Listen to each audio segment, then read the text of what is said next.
You're listening to the House Hacking Podcast, the blueprint for one of the best financial life hacks there is. House hacking. If you are looking to get ahead financially or learn about the easiest way to get started with real estate investing, then you are in the right place. Stay tuned and join a community of individuals from all walks of life that use house hacking to eliminate their housing costs and accelerating their path to financial independence. Your number one place for all things house hacking.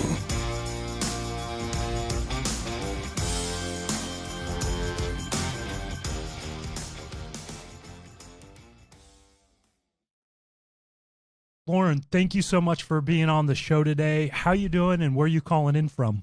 Doing really well, even though it's not as sunny as it usually is here in Tarpon Springs, Florida. Ooh, a little cold today. I mean, I'm over in New Orleans and we got like 40 degrees last night, which is cold for us. Well, for us, it's been getting colder all day, which is rare. And I think we're getting down to right about 50 right now. Oh, yeah, that's cold for us in the South. People in the North might be hating us right about now, but sure, it is what it is. So for folks that don't know you, I mean, let's just start off with this high-level summary of sort of your house hacking experience and how it sort of shaped where you're at now in life. Yeah, so right now we are living in what was a commercial bed and breakfast when we bought it. We bought this place. It's 2021 now. We bought it in June of 2020. And so it's a 3-bedroom, 2.5 bath home with 2 ancillary units in the back. And so we live in the home and vacation rent, so short-term rent, the ancillary units out. I mean, let's just start digging in. I think this was a cool thing. I know we did the case study on you, and I'll put that in the show notes for folks that haven't seen it, but I really loved this story, and that's why I wanted to get you on. Like, I mean, had you heard of house hacking? Like, what made you want to buy this? Have you ever owned a primary home before? Like, how did you get to this point of like, we're going to buy property and do something differently with it? So this is the 4th property that I have purchased. My first one I bought was just like a typical primary residence right out of college, right when I was like 23 years old. So it was my first experience with house hacking because I had a roommate at the time. I didn't know what house hacking was until I bought my second primary, which sounds a little oxymoronic, but I rented out then the first primary, and that's when I got into bigger pockets and all of that because I'm like, okay, now I'm a landlord. So that's how I heard about house hacking initially, but I still kind of figured I was going to just have the one house and then have the one rental, which is what my parents did. And then once that first rental got a little bit of equity in it, sold that and bought a duplex, and then started really thinking, okay, what's my next move going to be and how am I going to get more units? And it just started to make logical sense that maybe those units should be on my next primary. So that's how we came to thinking about house hacking and using a primary mortgage with a lower interest rate to get some rental income. Awesome. And then, the first one you turned into a rental, you're living the second one. When you sold the first one, did you use those proceeds to buy the duplex, or were they just completely separate transactions? They were separate transactions, but we did take that money and use it to pay cash for the duplex. Because I had lived in the house 2 of 5 years, there were no capital gains, so it didn't really make sense to do the 1031 exchange on that one. Yes. All right, so now you got the duplex. Did you ever live in there, or it was just, hey, I'm going to trade in the single family, and now I'm going to get a duplex as like a true rental? Right, went straight to rental. We had the first place I had bought for $125 and ended up selling it for $225 7 years ago and rented it out for 2 of those 7 years. And I was getting $1,500 a month in rent on something that was worth $225,000. The duplex we paid $170 for cash, and are getting $900 per side. So it just made more sense from a cash flow perspective. It's not in as nearly as nice of an area.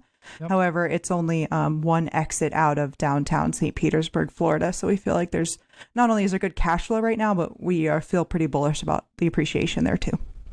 You're in the second primary, and then you're trying to think of like, oh, great, if we go buy a new primary, we can actually house hack. Did you sell that second home, your primary, to then do this new property last summer, or do you still have that and turned that into a rental? We considered turning it into a rental. It would have been very close in rent to what the mortgage, taxes, and insurance and flood insurance would have been. So we decided to sell that and use that money to rehab this place. We did, however, in terms of like what the transactions were, we bought this and then sold that.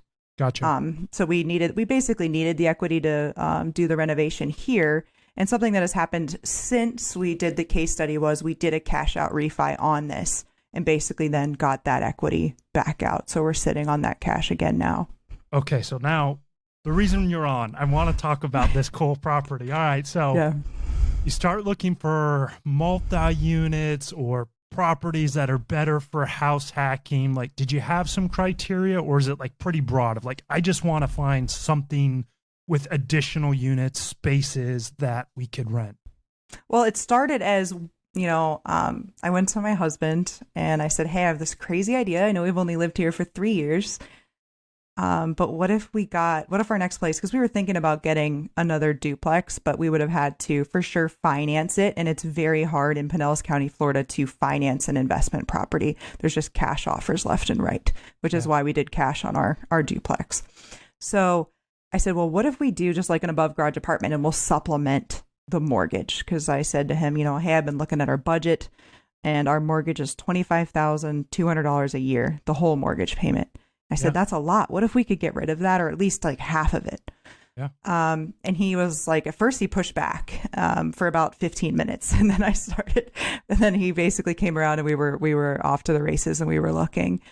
And then once we decided, okay, if we're going to move, what else would we perhaps want? And one of the things was that had changed in the 3 years where I owned my second primary was that we were both working from home now. We didn't have, in that particular home, we had a big master, but two very small, the second and the third bedroom were small. So we couldn't have any guest space and two separate offices. So we started thinking, okay, what if we had a place, maybe 4 bedrooms, or as it turned out, 3 bedrooms, but the third bedroom is gigantic. So we wanted to have space for both of us to have separate offices, right? So he's across the hall right now working and I'm in here recording. We're able to do that now. And then we started thinking, well, what else do we want to do? And this was during COVID, or coming into COVID, because this was January to February 2021. So as we got into March and we were looking actively, we started thinking, well, what if we live near the bike trail? There's a 45-mile bike trail here in Pinellas County, because when we started biking a lot. And we thought, well, what if we could walk to, restaurants, breweries? So we started trying to think about, we wanted to pretty much stay in Pinellas County so we could be on the trail and not be too far from our families. And so we started going out to dinner. Again, this was slightly before COVID. At this point. So we started going out to dinner and we went out in like Safety Harbor. We went out in Dunedin. We went out in Tarpon Springs, and all of those are on the trail. Cute little communities, like little Main Street, Florida-esque. And we ended up settling on Tarpon Springs. We liked it the most. And so we ended up buying, this is only about 3 blocks away from downtown. And we had envisioned, and you asked how did it start kind of versus how it ended. It started, we were going to do an above garage apartment and a permanent tenant. But then once we realized we picked Tarpon Springs, it's basically a little beach town, very touristy. It's the sponge capital of the world. It's like the biggest group of Greeks outside of Greece. There's a ton of Greek culture and a lot of tourist pull. So we ended up, instead of doing permanent tenants, we decided to do short-term rentals in the back.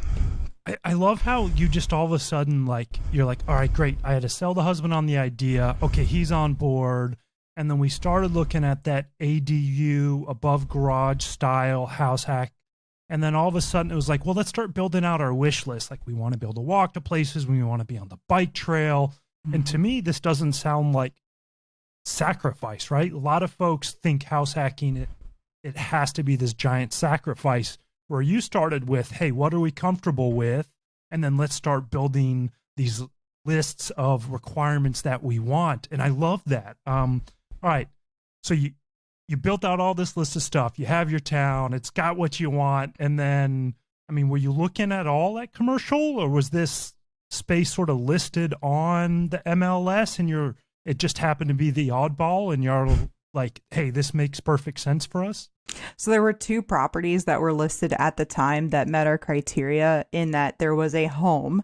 Like you said, it's not that much of a sacrifice when you have your own private home anyways, right? Yeah. So a 3-bedroom, 4-bedroom house, I mean, that's what we were looking for. So there was a 4-bedroom house, and it had an above garage apartment and like a pool home, like a little pool, I guess, shed that had, it didn't have like a full kitchen or anything, but you could kind of month to month that or do those short-term rentals there. So there was that one, and that was listed just on the residential section of the MLS, and it had been on the market for about 6 months at the time, which sounds insane, especially here we are, a year and a half later, and stuff down here stays in the market like 3 hours. Yeah. The other place where we ended up buying, it was listed on the commercial section, so the income section of the MLS. So it was a little bit harder to find. It had no address listed, and it was, of course, marketed as a business with a commercial cooking license and all of those things. So we didn't even really consider it at first. Although we did on the same weekend look at the first two, and in order to really get a feel for the town, we booked 2 nights at like this motel in the area, which wasn't like the greatest. But so we stayed a Friday night, looked at one of the places on Saturday, stayed Saturday night, looked at this place on Sunday, and we ended up going to contract on the other one first. Awesome. Well, I mean, I think right there, that's got to be like this cool little tip of like, look at the income side, the business side, because everyone else on the residential side is going to overlook that. And if you can sort of say like, hey, it had this cooking license and food and restaurant thing that could go with it, but I don't necessarily need that. But now this could be a cool opportunity. So you found this one, and what'd you ended up going under contract on it for? So we went under contract on the other one first, and it was it was bigger. Like I said, it had the garage, above garage, double lot. It was in a slightly more desirable neighborhood, and it was $540,000. So it was a lot. But it's like the neighborhood in Tarpon Springs. But once we got through the inspections and everything, what it needed, like the kitchen had been redone, but not well. And it had 4 bedrooms, but no master. And the bathrooms were really old. And we would have needed to add, for me, instead of having like the laundry pantry, I really wanted a laundry room and a half bath and for guests and stuff like that. So it just needed, beyond those things, it also had been a short-term rental for a very long time, and it had absentee owners in California, and it just wasn't taken care of very well. Yeah. So it needed probably $200,000 worth of work. And you're and with $750,000. Yeah, exactly. And with a $540,000 purchase price, it just didn't make sense. So we were only under contract with that for like, 10 days or whatever, just enough to get the inspection. That was my husband's vote, for the record. He wanted that one, so we went with that first. And then I was like, hey, so this place, the commercial bed and breakfast, it was called Ashley's Victorian Haven. It had been also listed for about 6 months, again on the income section of the MLS. It had price drops somewhat regularly from $375,000, and it ended up being listed for, I can't remember exactly, but maybe around $350. No, it was like $333 or $336, something like that. Yeah. And she wouldn't go under contract for anything less than $330. So that was our first contracted price. Okay, first contracted price though. I like that. All right, first of 3. Oh, first of 3. All right. Yeah. So you went under contract at $330. So tell me a little more about the building. So you said there's the main building, then 2 additional buildings on the property. So that main building, how many beds, how many bathrooms was in it? Yep. So there's this house that I'm in. It's a 2.5. It was listed as 1,000 square feet on the property appraiser, and that was just not right. I don't know if it's just very hard to measure it because it's so old, and we have dormers, like you can kind of see one over here. So it was only listed at 1,000 square feet, 2.5. It's actually, we've done some work with the property appraiser since then. It's actually about 1,650 square feet is what the main house is. 2 stories. Oh, wow. The master is on the bottom floor with a nice master ensuite. There's a laundry room. There was almost no kitchen. Like there was like this much cabinets in the kitchen, and that was it. It was like an original kitchen from like 1901. And then there was what I believe was a 2-car garage at some point that had been converted into like a cottage, a studio cottage full kitchen. And then there was like a she shed, which is almost like a hotel room.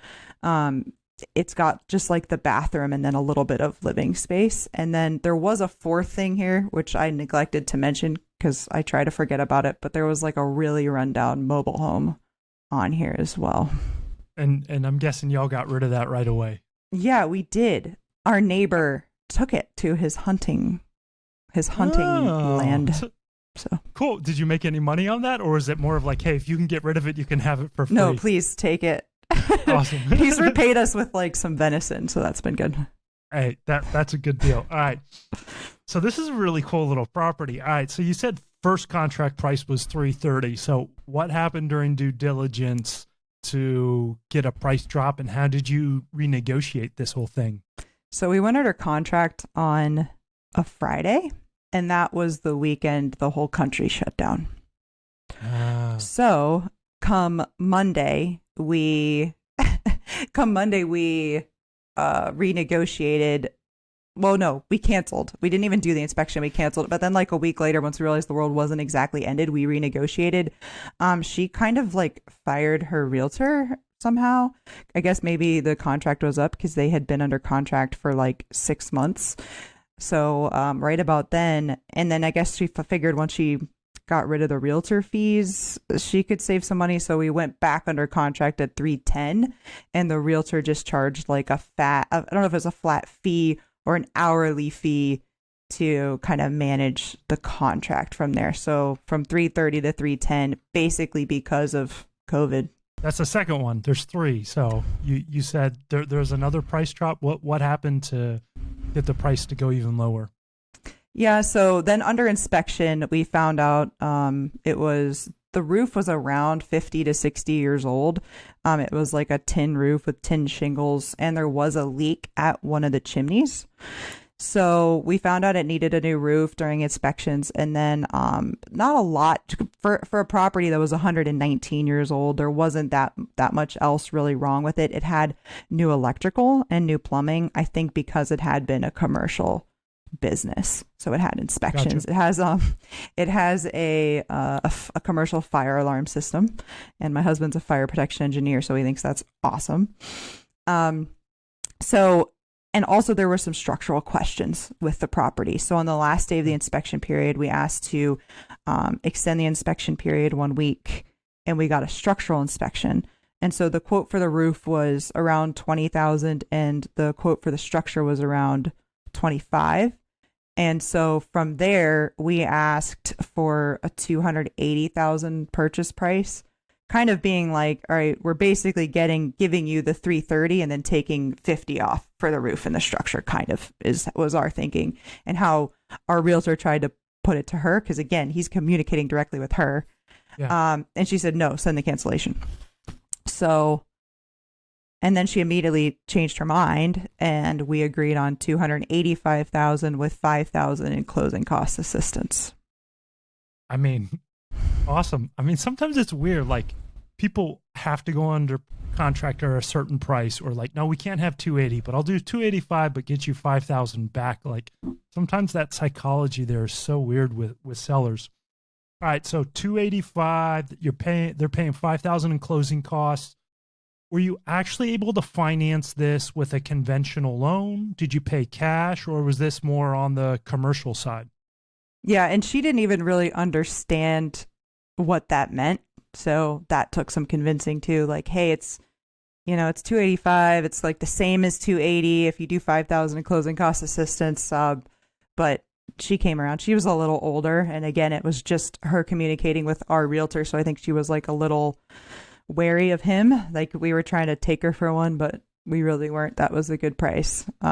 Unfortunately, it didn't end up appraising for that, but that's a whole nother story. Okay. So then the financing piece, did you need commercial financing, or were you able to do conventional financing? Share some of those details with us. We were concerned that they might end up calling it a commercial appraisal. So she did decide to take the sign down in the front yard. And because of COVID, there were no guests. So we considered FHA just to try to save some cash in our pocket because we knew we had a big reno, but there's no way this would have passed an FHA inspection. So we ended up going with a 20% conventional so as not to have to pay PMI. My first house that I mentioned, I only put 10% down. I had to pay PMI, and it really annoys me to do that for some reason. So we did the 20% down conventional financing. Originally, what was your mortgage payment on it with taxes and insurance? So another caveat about this place was when it was getting appraised, the seller was very insistent to the appraiser that it be a multifamily property and be considered a multifamily property and not a single family home, even though it's zoned single family multiple units per parcel. So because of that, our interest rate was higher because the interest rate is higher with a 2 to 4 than it is for a single family. So our interest rate was 3.75. And I'm sorry, I forgot your question. I just wanted to make sure I mentioned that part. Yeah, your payment on it with taxes and insurance.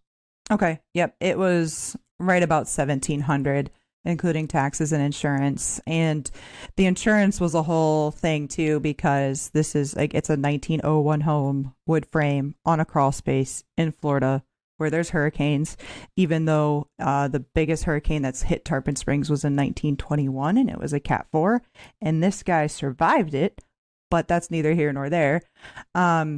Also, with the short-term rentals that we were doing, that put us into the secondary market for insurance. So our insurance is actually a bigger portion of that than what you would think for a normal $1,700 payment. Yeah. All right. And then how long did it take you to start renting it out on the short-term rental? What did you guys do for work? And I guess to explain a little bit of what you did to make it rent ready. Yep. So the back 2 units didn't need too much. It was the house that needed a ton. And so we were our first tenants. So we lived in the bigger of the back 2 units, and then we used the other one for storage.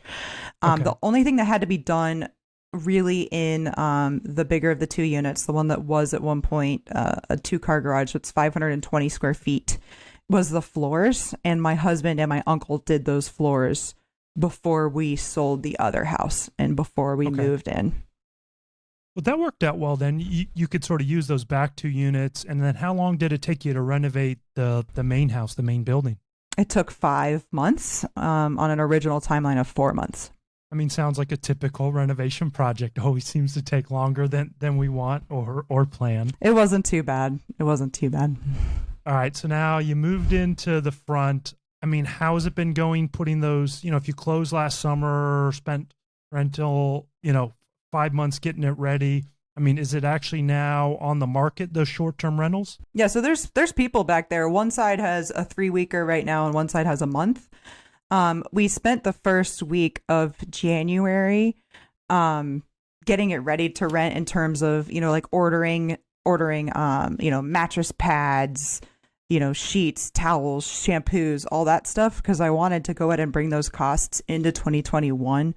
So that would, for a tax perspective, we'd have those costs in 2021. So it took us about a week. And, we had to get a Nest system to extend the internet back there. So they are rented. We put the bigger one, the 520 square foot one, which we call Palm Cottage. I decorated it with a bunch of palm stuff in there. We put that on the market, and within 6 hours, it was rented for a month, starting the following day. Oh my goodness! So they're still in there right now. Those people. Very cool. So what's the monthly rent then? They paid something like $2,200 or $2,300, and we got $1,830 from that, and that's with weekly during the week $85, on the weekend $95, plus of course the cleaning fee in there, and then there a discount for the month, 20% discount for the month. And then so the smaller unit, what are you planning on renting that for, a night or for a week? So we have our 5th guest in there right now. So we've had shorter ones in there. He is there for 3 weeks though, so we have like a little bit of a lull right now. But it is $50 during the week and $55 on the weekends. It's like the cheapest self-contained property in Tarpon Springs, which is what we're going for. So you're trying to have something decent and cheap that can be booked all the time. I mean, so how'd you then estimate, your pricing on this? Did you use an outside pricing tool? And then what'd you do to estimate sort of what your income could be every month? I mean, obviously there's going to be seasons and different peak times, but like, how'd you figure out like, hey, we should be able to average X per month on the bigger one and X per month on the smaller one? We looked at what was for rent on Airbnb, primarily within our area. And there are quite a few, again, because it is a tourist destination in a tourist town. And I just kind of estimated conservatively at $50 for the one and $70 for the other, and then a 50% vacancy. Yeah. So even with, at a 50% occupancy, it seems like you're well above your mortgage, your taxes, and your insurance on the property. Well, we did do a cash out refi. So that was as of December that we did that. We just started thinking, well, what if we could get some more cash out pretty cheaply? And also we actually, so just to go into a little bit about how the first appraisal went, it appraised for $245. And remember, we're under contract for $285. So that was upsetting. And the seller had 3 mortgages on it. So she would have had to bring cash to the table at that price.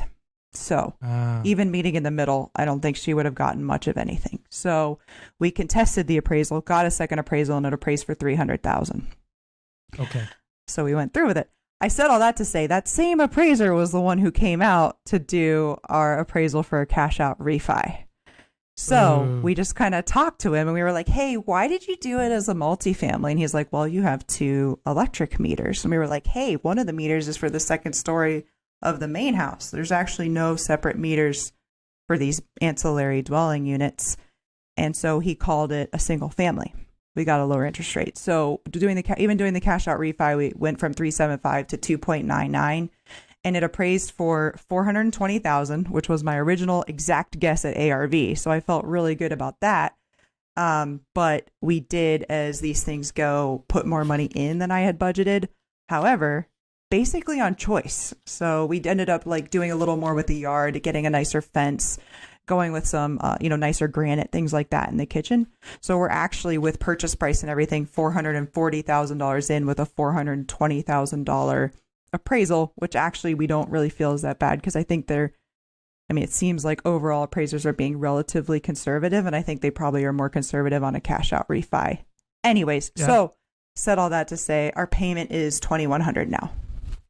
So you're basically all into the property for what it's worth as of December of last year, but you've got something that's really customized and comfortable for you. And to me, like, that's awesome.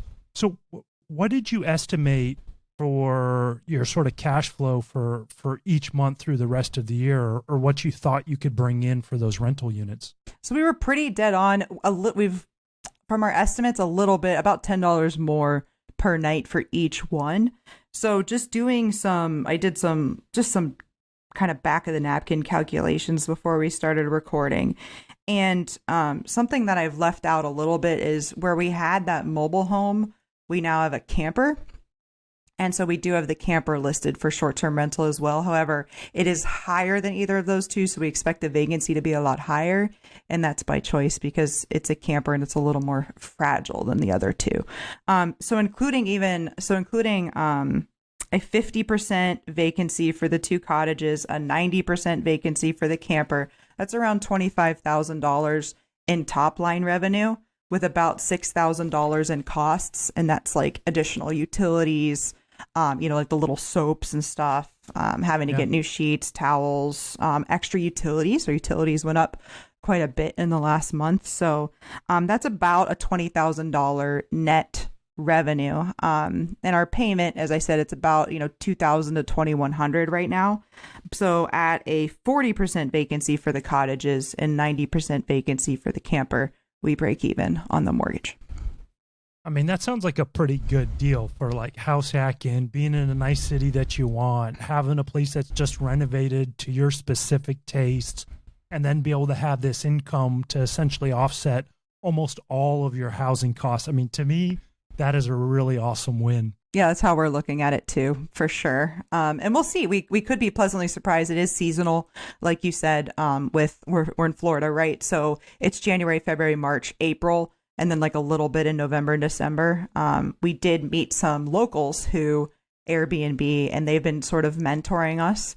So they helped us a little bit with coming up with our pricing, and they taught me how to, hey, maybe give them like really cute names and then decorate the insides like those names. So the one's Palm Cottage, the one's Acorn Cottage. There's not a lot of acorn decorations out there for some reason, so it's kind of mostly like a tree in there. But so they gave us some of those ideas. They told us where to get the best sheets, towels, soaps, things like that to get. And that's what they've kind of told us, that they don't get much in the summer. But we're thinking about dropping our prices in the summer, which they don't do. They keep them level. So we could be, I think our numbers, even though they look so good, I think they might be slightly conservative. I'm hoping so anyways. That's awesome. You'll have to look for some of those dynamic pricing tools. So I know there's a lot of those add-ins where it'll automatically adjust your per night rate for you. So that way on the low season, you can say, hey, push the rate down as low as 10% or 20% off of my base, and it'll help lower that. And then if the town starts to get really busy, it'll automatically increase it up to a certain point. That might be a good way to help maximize the revenue for you. Yeah, true. This is fantastic. I mean, so I guess my last question is really from a property management standpoint, like you're managing your listing. Are you guys doing the cleaning as well? Are you outsourcing the cleaning? And what's sort of your plan with managing it for the rest of 2021? Yeah, we're doing it ourselves because we're here right now. We haven't found that it's really that much work. I mean, there's little things here and there, like my husband goes out there and like changes the codes. And then when people book, like I send the welcome like letter, and then I send the information to the cleaners. We do have cleaning people. I don't even like really cleaning my own house. I have somebody that comes and does that every like 6 weeks for me because I don't really like doing it. So, but at the same time, we wanted to keep that cost down. As a consumer of Airbnb, or as a traveler or VRBO for that matter, I don't like that big surprise at the end where you think it's going to be, X amount and it's 2X when you actually book. So we did some shopping around to find somebody who was willing to do it for like a reasonable price, but also, do a good job and also take the sheets. So we have 2 sets of sheets for each bed. Take the sheets, wash them, and bring different sheets and towels when they come. So we do have somebody that's doing that for what I think is really reasonable, and that's working really well so far. Awesome. Yeah, the cleaning is the part that when we had our little guest house rental on our third house hack, we outsourced because my wife hates cleaning. I don't mind it, but I don't want to do it after someone else. So yeah, that part, I agree with you 100%. Outsource it. Man, this has been so fantastic. So, I mean, like, what are your plans past this year? I mean, do you think this is a property you're going to stay in for like 3 years, 5 years, 10 years, or, transition it over to full-time management at some point? I mean, how is this sort of playing into your overall life plan, COVID aside? Because I knew that sort of messed up a lot of people's plans in the short term. We're a little bit undecided. I really, really like it here. I really like this house. My husband, who is the one that has to fix things when they break, is not so keen on having a 120-year-old home for the next 10 years. He also, because it was a bed and breakfast and because it's so cute, he thinks we're pretty much sitting on a gold mine in terms of if we short-term rented this place. Yeah. That said, it's a little bit of a gray area in this town in terms of if you are not a resident, can you do short-term rentals? So because of that, I want to stay here definitely for 5 years. We'll see what he ends up wanting to do. He's already talking about, what if we bought another one and renovated it and did a cash out refi and house hacked it? And I'm like, can we just breathe for a little bit? Yeah, I was like, we just got to enjoying the brand new house. Let's enjoy it for a little bit. Yeah, but we have already put in offers on different multi-units nearby here, even though we got our cash about 2 weeks ago from the cash out refi. We were actually under contract on one, but the inspection went really badly. We looked at another one today. So we're looking for another duplex or a triplex that we will not be living in for this year. And that'll mean we bought the duplex in 2019. We bought this in 2020, and that'll be another one in 2021. I'm going to be good with that, and then see what we want to do in 2022. Awesome. I mean, that sounds like a wonderful plan. I'm so glad you could get on with us today and sort of share your story. So cool. But before we let you go, we like to ask all of our guests a set of final 6 questions. Are you ready for them? Sure. Awesome. All right. So question number 1, what is your favorite personal finance related resource? So that's a blog, book, website, whatever it is, personal finance related. I am a big reader. I really, really like to read. I went through a streak last year where I read I think 8 personal finance books in 8 weeks. So I think the best place for people to really start is going to be, Rich Dad, Poor Dad, which was really going to help you internalize the idea that you can buy things that produce money for you, which is, of course, what is at the heart of house hacking. Can you make your primary residence something that makes you money? But there's also, your money or your life. The Simple Path to Wealth is good. That's going to be, or I Will Teach You to Be Rich. Those are going to be very stock market based. But we do have about 50% of our net worth in stocks. So I'm a believer in those books as well. All right. So question number 2, what is your favorite real estate related blog, book, podcast, resource in the real estate niche? I like pretty much everything Bigger Pockets puts out, everything from the podcasts to the books. I've read, I think, 5 of their books. So I really think they're a good resource. And they were kind enough to have me on the Real Estate Rookies podcast, episode 42 last year. So that's a little plug there too. Awesome. We'll put a link for that in the show notes for everyone. So definitely check out the show notes. All right. So question number 3, what has been your favorite travel destination so far? Favorite travel destination? Man, remember traveling. I know. In the last year, my husband and I took our camper, right? We got this camper, not so much to make money on it from a short-term rental perspective, but almost to use those short-term rentals to see if it can pay for itself. But he had to go to Biloxi for work, and I convinced him instead to take the camper, and we went to New Orleans and stayed in the French Quarter with our camper. And that was during COVID. We social distanced and wore the masks and did all of those things. But that was really fun and really serene, and there were really good amenities at the French Quarter RV park. So that's what comes to mind. At the RV park right there in the French Quarter. Yeah. I know exactly where it is. I wish I would have known you were here. I would have bought y'all a socially distanced drink or socially distanced beignets. I know. I should have told you. But man, Cafe Du Monde is putting the beignets in bags now, and they were cold. So I know it's not as good, but COVID will be over soon. I think this plays into question number 4. Well, then, what is next on your travel vacation list? So if COVID were to end tomorrow and the world's back open up again, what's next on your list? Well, whether COVID ends or not, the first week of April, my parents, my sister, my husband, and I are going skiing at Big Sky. Ooh, yes. Yes. All right. That's a good one. All right. Question number 5. What is the biggest bucket list item that you have not accomplished yet? Biggest bucket list item. I mean, my biggest goal is to achieve financial independence. And my goal with that is really to figure out what I want to do from a career perspective. I really like my job. I like the company I work for. I sell training. I've been doing that for 7 years.